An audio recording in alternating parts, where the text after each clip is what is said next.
Есть группы, которые ассоциируются с эпохой, а есть группы, которые стали ее саундтреком. Ты наверняка слышал эту группу в кино. В Форест Гампе, Большом Лебовске, Отряде самоубийц или даже в недавнем сериале Уэнсдей. А может даже включал по радио в GTA San Andreas, как я.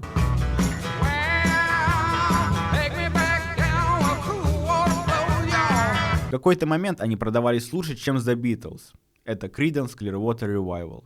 И это последний раз, когда я буду говорить это название целиком. Они стали частью массовой культуры, но к истории самой группы обращаются удивительно редко. Сегодня мы попробуем это исправить.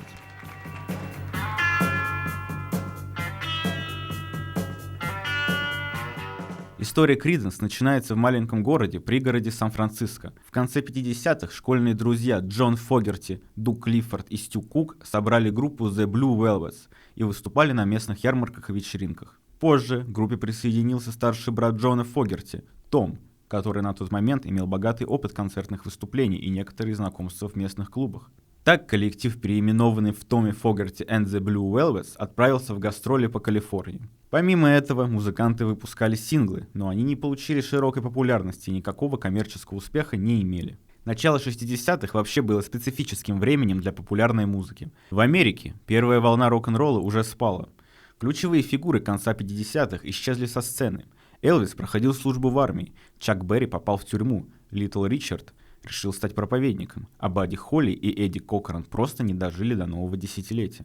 В то же время в Британии происходило обратное. Молодые группы открывали для себя американский блюз и рок-н-ролл и играли его самобытно.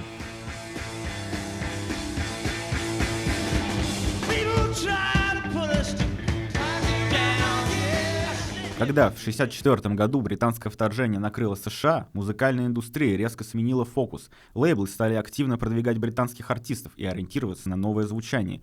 Именно в этой неопределенности Creedence пытались найти свою нишу.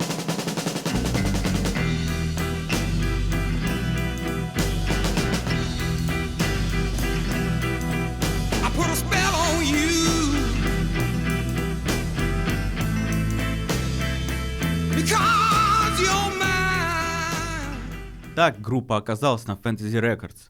Один из основателей студии, Макс Вайс, оказался впечатлен их записями. Он предложил группе полноценный контракт и настоял на смене названия. Сначала на The Visions. Но на фоне разгара битломании Вайс снова переименовал коллектив, в этот раз в The Golliwogs, рассчитывая, что более британское имя поможет группе вписаться в актуальную моду. Любопытный факт. Сегодня такое название могло бы вызвать серьезный скандал. Голливок — это британская кукла, изображающая чернокожего человека с взъерошенными волосами и выпученными глазами, и на данный момент считается расистским стереотипом. Группа выпустила 7 синглов, но почти ни один не имел коммерческого успеха. Исключением стала песня Brown Eyed Girl, тираж которой впервые перевалил за 10 тысяч копий.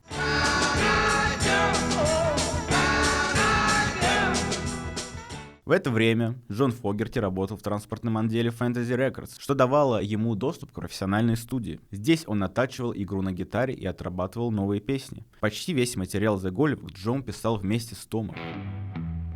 В середине 60-х уже маячила взрослая жизнь. Стю Кук готовился к поступлению на юридический, а Джон и Дуг Клиффорд получили повестки и как резервисты отправились служить. Это был тяжелый период, и перед коллективом фактически стоял выбор, стоит ли продолжать заниматься музыкой. Несмотря на все эти трудности, они решили продолжить. Стю продал машину, Том бросил работу. Музыканты сняли небольшой дом для репетиций и полностью посвятили себя созданию нового материала, работая вчетвером в строгом режиме экономии. В 1967 году Fantasy Records перешла под контроль Соло Зенца. Он проработал на лейбле около 10 лет и знал группу очень хорошо. Джон Фогерти тоже был сотрудником студии, и они были друзьями.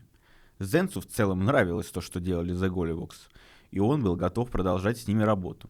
Но, по его мнению, группе требовались радикальные изменения. И все в очередной раз началось со смены названия. Новое название должно было символизировать обновление и старт с чистого листа.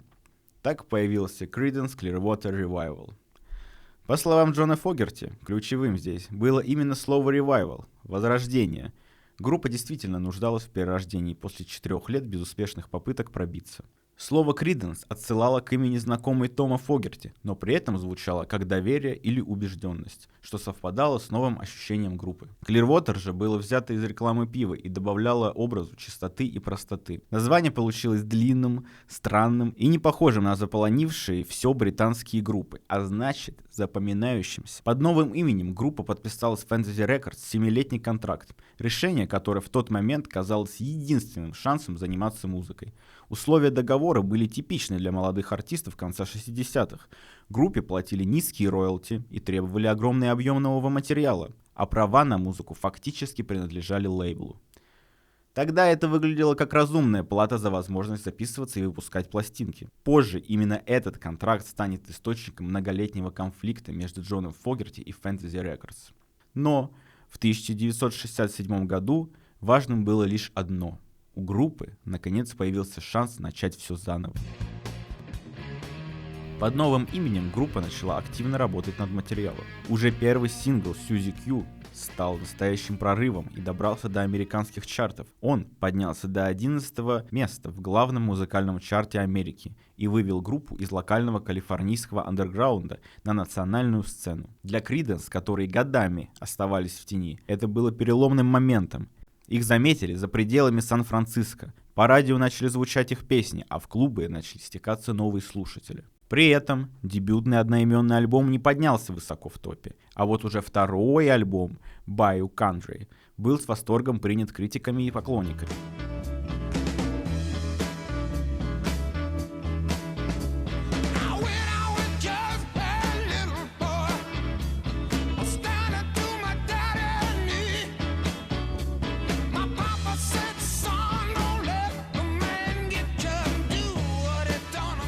На этом альбоме были выпущены в том числе треки Born on the Bayou и Proud Mary. Они стали краеугольными камнями концертного репертуара Creedence и определили их узнаваемый музыкальный стиль. Сингл Proud Mary поднялся в США до 2-го места. Позже на этот трек были сделаны более 100 кавер-версий, самой известной из которых остается хит Тины Тернер 1971 года.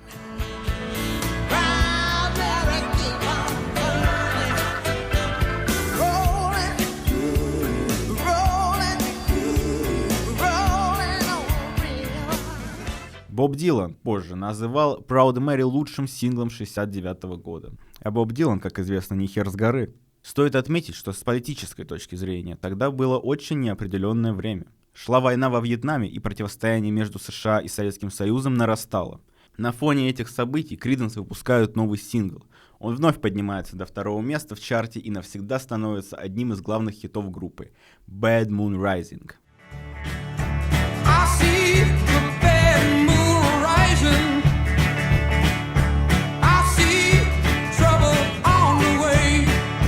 Стоит также отметить, что глава Fantasy Records, Saul Zaentz, дал музыкантам полную творческую свободу. Он не вмешивался в звучание, не навязывал продюсеров и позволил группе записываться так, как они считали нужным. Фактически, именно Джон Фогерти стал творческим центром и продюсером Creedence. Громкий успех открыл Creedence дорогу на крупнейшие фестивали США.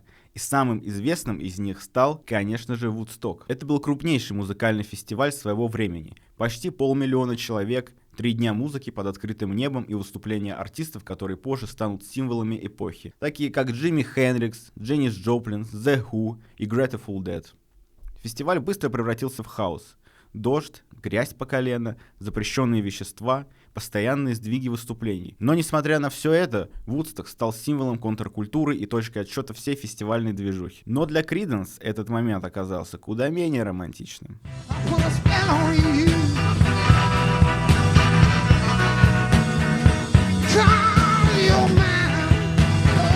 Из-за царящего везде хаоса, общей неорганизованности, постоянных сдвигов выступлений группа вышла на сцену только после полуночи. Перед ними выступили Grateful Dead, и их сет крайне затянулся. Они долго не могли начать. Между песнями были длинные паузы. Позже станет известно, что у Grateful Dead были серьезные проблемы с оборудованием. Сцена была мокрой, заземления не было, и музыкантов периодически било током. При этом Джон Фогерти спустя годы не раз говорил в интервью, что уже в 90-е ему стало известно. Перед выходом на сцену участники Grateful Dead были под ЛСД. Ну а дальше, как говорится, выводы вы делаете сами. Хотя вопрос, почему Криденс во время своего выступления током не било, действительно заставляет задуматься. Так или иначе, Grateful Dead, можно сказать, подготовили публику к следующему сету. Когда Криденс наконец поднялись на сцену, значительная часть публики уже спала или была предельно уставшей. Это очень расстроило группу, но позже Джон рассказывал, что он увидел несколько людей, которые мигали ему фонариками и показывали, что они его слушают, и он играл именно для них. Don't worry about it, John! We're with you! I played for that guy. Криденс были настолько недовольны организацией и своим выступлением перед уснувшей полумиллионной толпой, что отказались включать свой сет в официальный фильм и в саундтрек «Вудсток». После «Вудстока» Криденс вернулись в студию и продолжили работать. Уже в сентябре 1969 года выходит альбом «Green River». Он был очень тепло принят публикой и музыкальной прессой, быстро поднялся на вершину чартов и окончательно закрепил Криденс как одну из самых работоспособных групп своего времени. И это особенно показательно, если учитывать контекст эпохи. На фоне всеобщего увлечения психоделикой, длинными импровизациями и студийными экспериментами Green River звучал почти наперекор моде. Короткие, прямые песни с жесткой структурой и никакого кислотного звучания. Для Джона Фогерти этот альбом был еще и очень личным. Почти каждая песня так или иначе связана с его собственными воспоминаниями и ощущениями. Например, Green River — это название лимонада, символ детских воспоминаний Джона Фогерти об отдыхе в маленьком городке Уэнтерс в Калифорнии. А Лоди — песня о городе Лоди, которую он по каким-то своим причинам ненавидел. По словам автора, она символизировала для него все худшее в прошлом и нежелание возвращаться к когда-то пройденному. Возможно, он увидел там организаторов Вудстока. Несмотря на успехи, рабочий процесс при этом становился все напряженнее. Фогерти фактически замкнул на себе все. Писал песни, контролировал аранжировки, продюсировал записи. Позже он говорил, что самое сложное — не сочинять музыку, а убеждать остальных сделать именно так, как он считает нужным. И именно в этот период песни Криденс начинают все сильнее совпадать с настроением страны. Выходит новый альбом «Willie and the Poor Boys», и там появляется «Fortune Sun». Эта песня была написана как комментарий о классовой несправедливости, о том, что высшие чины втянули людей в ненужную им войну, но при этом они сами в военных действиях не участвуют. Песня попала в самый нерв народа, и с тех пор она звучит чуть ли не в каждом фильме про Вьетнам.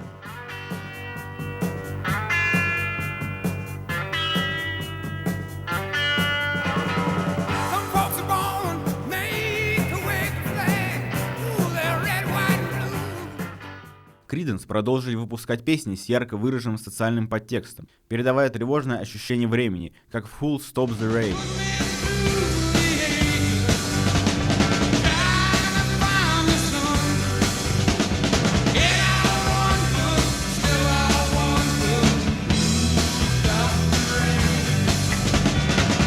Или выдавая едкие комментарии в адрес власти, как в It Came Out in the Sky.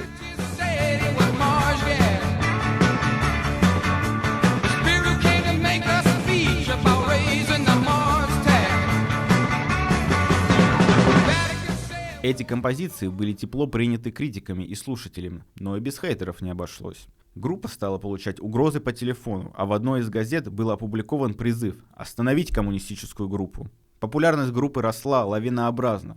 Криденс отправились в европейский тур, собирали переполненные залы и получали восторженные отзывы прессы. При этом группа принципиально не выходила на бис. Джон Фогерти считал такие выходы пошлостью, из-за чего концерты длились около 45 минут.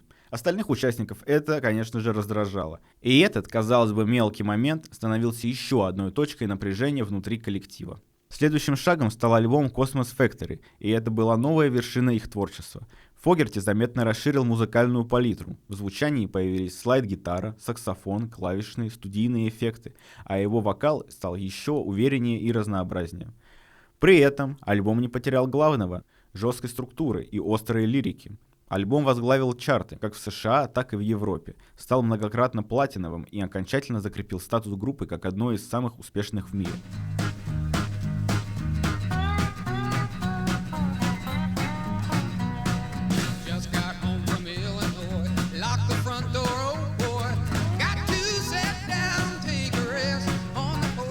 Однако Фогерти все больше раздражало, что Криденс воспринимается как поп-группа, поэтому следующий альбом «Pendulum» задумывался как ответ критикам, более сложный, с тщательно продуманной структурой.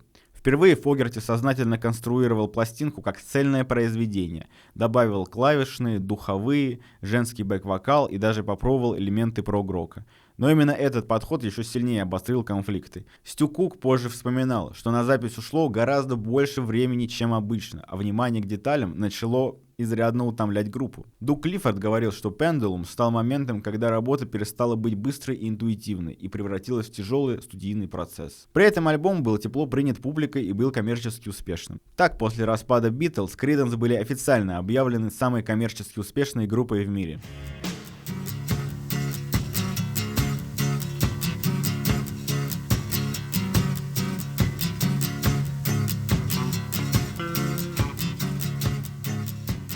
К началу 1971 года ситуация внутри коллектива стала критической. Том Фогерти, брат Джона Фогерти, окончательно ушел из группы, и Creedence решили продолжить существование в формате трио. Устав от роли единственного автора и постоянных обвинений в диктатуре, Джон Фогерти предложил так называемую демократическую реформу.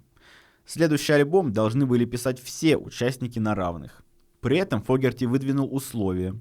Для песен Кука и Клиффорда он будет записывать лишь партии ритм-гитары, полностью отстраняясь от продюсерской и аранжировочной работы. На практике же это обернулось катастрофой. В альбом «Марди Грасс» вошли всего 3 песни Фогерти, остальной материал принадлежал Куку и Клиффорду и резко уступал по уровню предыдущим работам группы. Впервые в истории Creedence Джон сознательно отказался от своей ключевой роли – контроля звучания и формы. Именно той области, в которой он был, безусловно, сильнее всех остальных. Альбом оказался коммерчески успешным, но критики разгромили его. Сам Фогерти позже признавался, что демократия стала скорее жестом отчаяния, чем реальным решением проблем. В общем, демократия не помогла. Как и нам в 91-м. В октябре 1972 года Creedence официально распались, завершив одну из самых стремительных и противоречивых карьер в истории рок-музыки. Всего за 4 года Creedence прошли путь, на который другим группам требовались десятилетия. Из локального калифорнийского андерграунда они вошли в высший эшелон рок-музыки и стали одной из самых успешных групп своего времени. Во многом это было результатом жесткой самодисциплины и серьезного отношения к своему делу. Альбомы быстро записывались, без лишних экспериментов и с четким пониманием того, каким должен быть результат.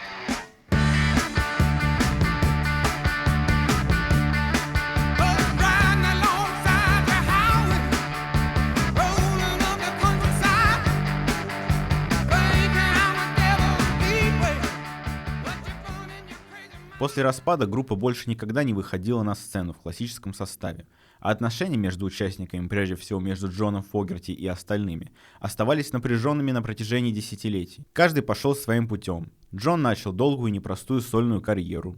Стю Кук и Дуг Клиффорд позже создали проект Creedence Clearwater Revised, исполнявший песни группы без Фогерти. Сам Джон категорически отказался участвовать в этом проекте, считая его попыткой эксплуатировать имя Creedence без его согласия, и также подавал на новую группу в суд. В 1993 году Creedence были введены в зал славы рок-н-ролла. Многие надеялись на символическое примирение группы в этот день. К этому моменту Том Фогерти уже был мертв, но его жена принесла его урну с прахом, чтобы так он мог присутствовать в этот вечер. Но группа не воссоединилась. Из-за множества судов Джон Фогерти отказался выступать вместе со Стю Куком и Дугом Клиффордом и вышел на сцену с приглашенными музыкантами.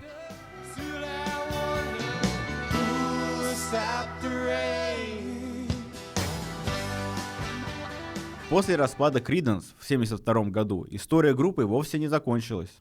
По крайней мере, с юридической точки зрения. Контракт с Fantasy Records никуда не исчез. Участники группы по-прежнему были связаны обязательствами, подписанными еще в конце 60-х. Лейбл сохранял контроль над мастер-записями, издательскими правами и правом коммерческого использования музыки. Важно понимать, после распада никто не заставлял участников снова собираться, репетировать или записывать новый материал. Речь шла не об активной работе, а о контроле над уже существующим наследием. Fantasy Records продолжали выпускать сборники, переиздания, компиляции, лицензировать песни для кино и рекламы. И делали это без участия группы и без ее согласия.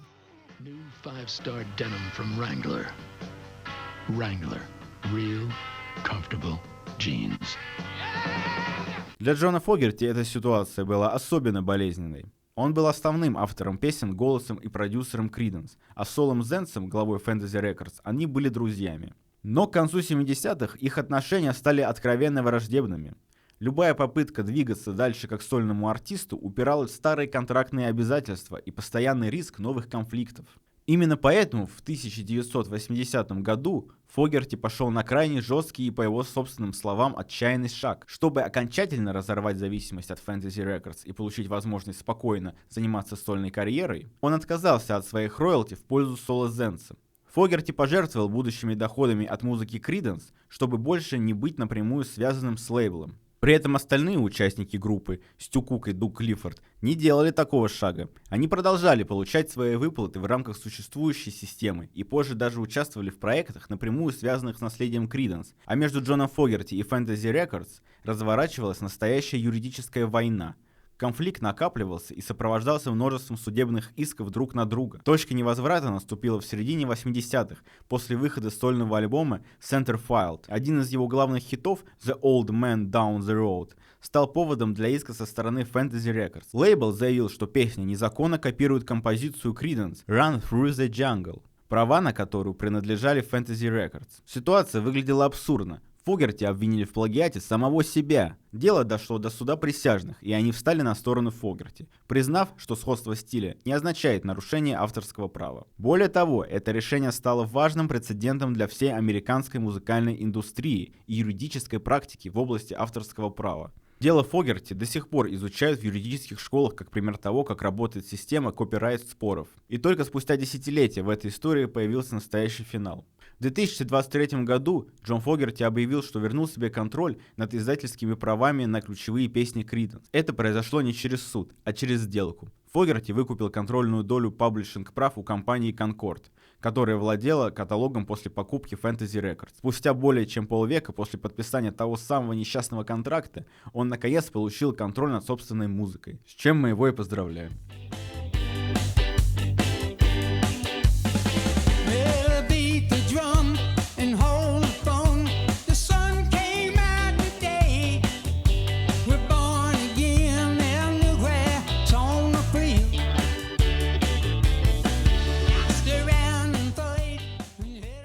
За свою короткую, почти мимолетную карьеру Creedence Clearwater Revival оказали огромное влияние на рок-музыку. Они задали стиль южного рока, показали, что простая, прямолинейная музыка может быть глубокой и честной, и навсегда вписались в поп-культуру. Fortune Sun сегодня вспоминают чуть ли не каждый раз, когда США начинают военные действия в каком-нибудь отдаленном уголке планеты. Но цена этой славы оказалась высокой. Успех не только вознес Creedence на вершину, но и разрушил то, с чего все начиналось. Дружбу, братские отношения, ощущение общего дела. Эта история – напоминание о том, что музыка не всегда объединяет. Иногда она обостряет конфликты, рушит братские и дружеские узы. Делать группу с друзьями значит рисковать не только карьерой, но и отношениями. И все же, несмотря на все это, песни Creedence пережили и суды, и распад, и десятилетия тишины. Они продолжают звучать в кино, на радио, в наушниках новых поколений. А значит, что-то в этой истории все-таки оказалось сильнее конфликтов. Я надеюсь, вам понравилось. Подписывайтесь на форумы Волны, ставьте лайки и пишите комментарии. До новых встреч!